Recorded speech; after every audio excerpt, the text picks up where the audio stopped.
fine.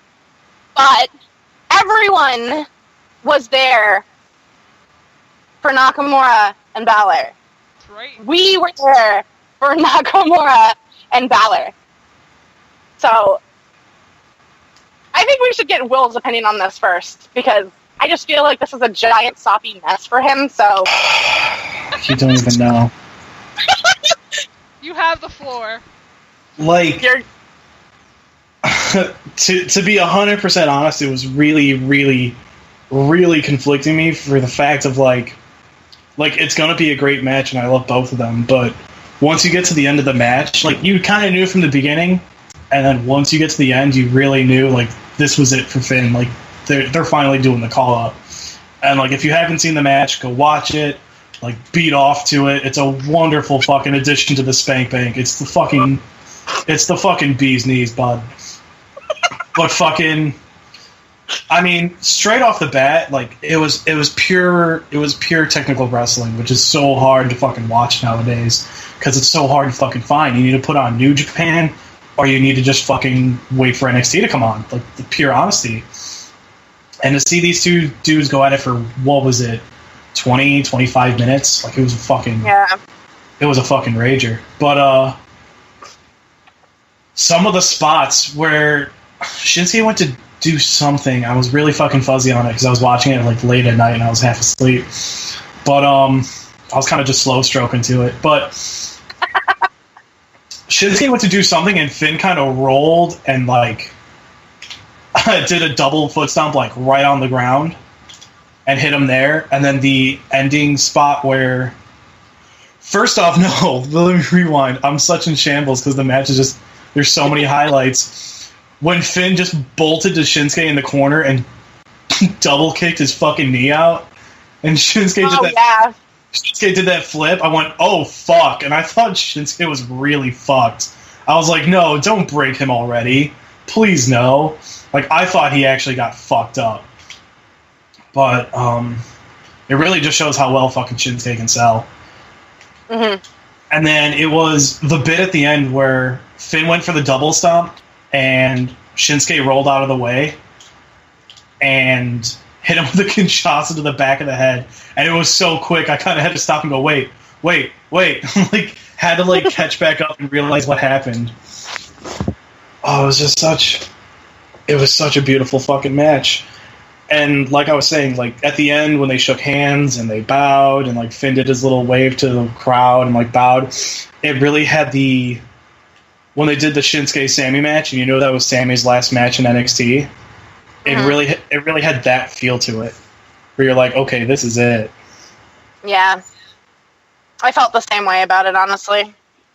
Shinsuke is the NXT career killer. Hashtag new age legend killer. God. No, but honestly, like, if you haven't seen that match, you really, really, really should take the time to do so. It's an classic. Oh yeah, for sure. It's easily like ranked up there as like match of the year, and it seems like all of these quote match of the year candidates, there is a one common denominator, and it's fucking Shinsuke Nakamura.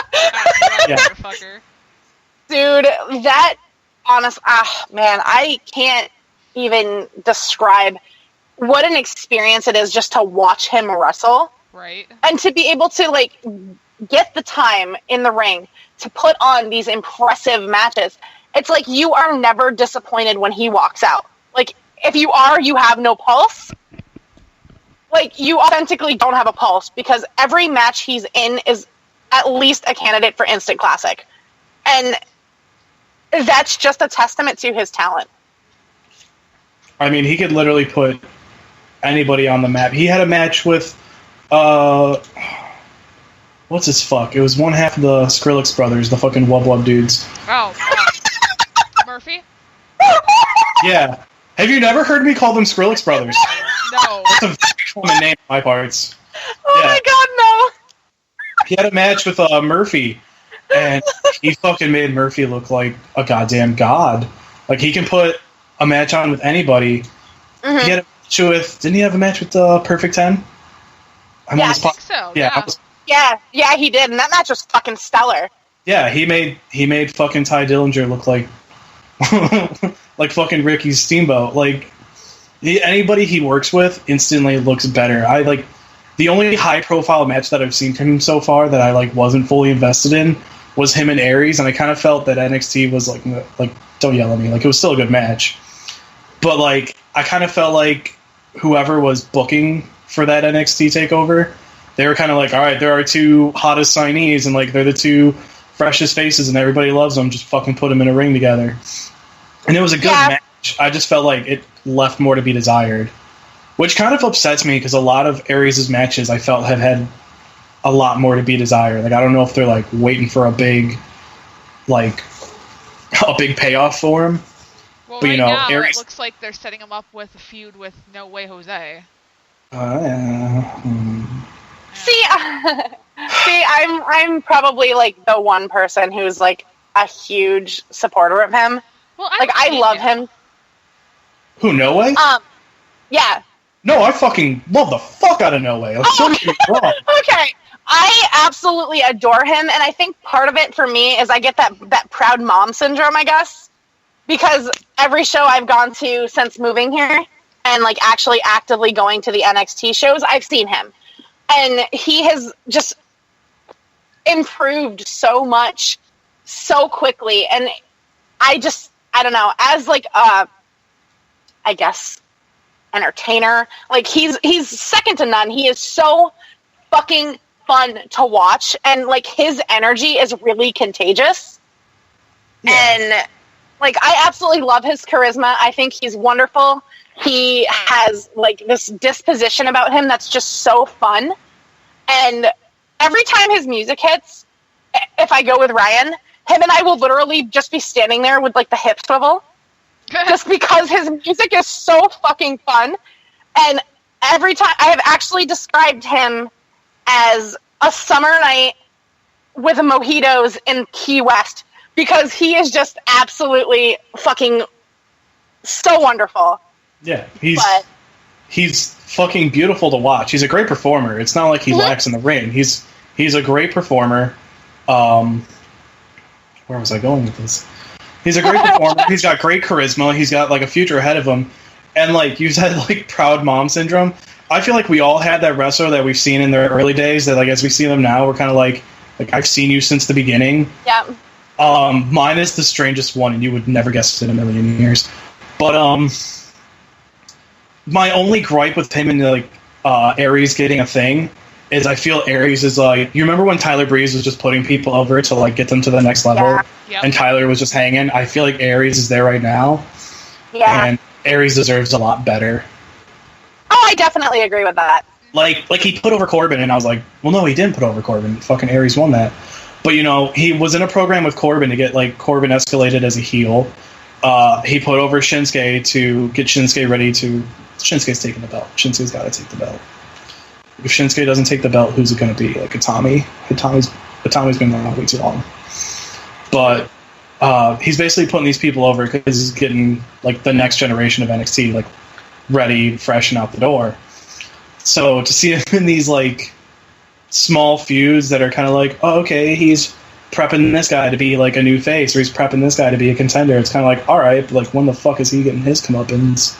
Yeah. Because he really fucking deserves it. By the way, my proud mom syndrome is Kofi Kingston. Aww. Oh, see, that's sweet. I love that. Because I saw him when he was still doing like dark matches in like 06, 07. Nice.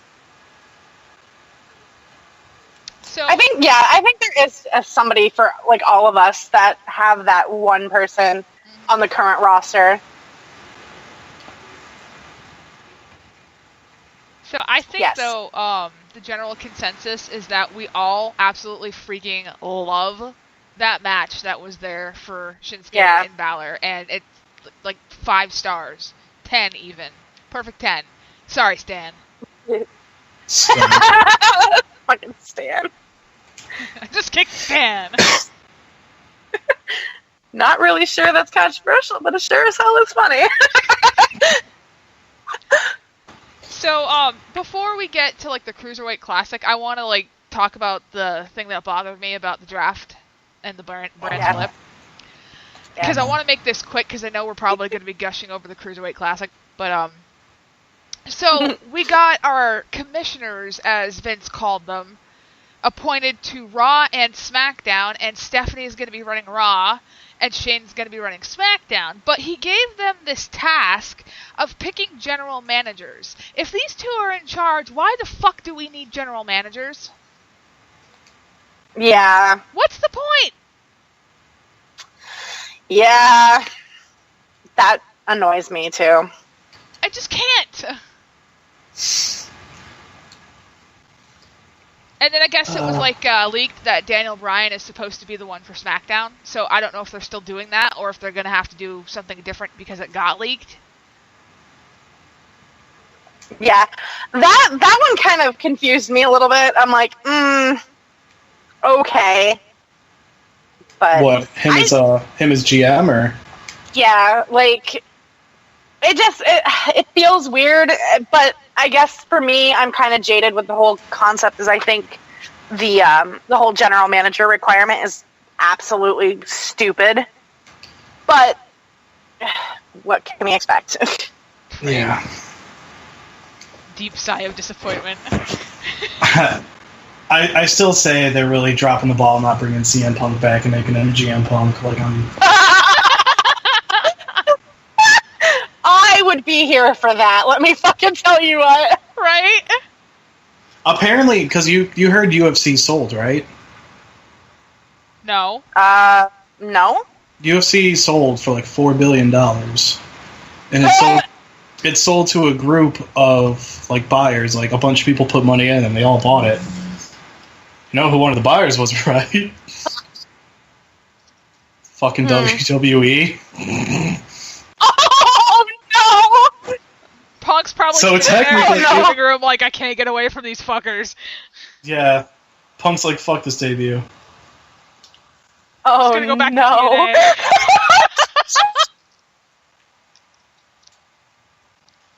Oh no! So yeah, now I'm Back kind to of TNA waiting. where I know they're dishonest. Kind of waiting for James. Dude, if that happens, we can all say it happened here first. Yep. Right? As everything else, whatever. Like, thank God this is getting recording, because like, if I hear GM Punk happens, I'm fucking pulling this up and going, hey, I fucking said it first, motherfuckers. By the way, now that you're paying attention, why don't you listen to all of our other gripes? Please. God. Okay. So, Now what we're really here for. how about that Cruiserweight Classic Round 1, Week 1? Girl. Collective FAP. Fap. As if- Fap. As if the fucking commentary isn't good enough. Which, yes, I just said. Commentary and good in the same sentence. Right. That was Oh not... yeah, finally commentators that don't make me want to put a fucking syringe in the middle of my fucking dick. Like, fucking beautiful commentators. We gotta give her a second, because she's done. But yeah, like, amazing commentators. You got Corey Graves working the fucking green screen of death. Like, it's like when it even gets down to the crew is good, like, you're doing something correct. Yeah, for sure. Like, you've got fucking Corey Graves being fucking Caesar Flickerman from the fucking Hunger Games over here. He's the fucking Vanna White of the Cruiserweight Classic. You're a very pretty lady, Corey. But, yeah, fucking Morrow and Daniel Bryan are a commentary, like a wrestling commentary wet dream. Yeah, No. I'll go so far as to say they remind me of, like, when Monsoon and Heenan did it. Yes. But yes, for sure. And that's Without saying... the stupidity. Yeah, without Bobby the Brain being fucking Bobby the Brain. Yeah. But yeah, so like he said, like when your staff and like everybody involved in the crew is that good, you are absolutely doing everything right, and we're there for that because Right. that's so rare to find. The matches, though. So happy.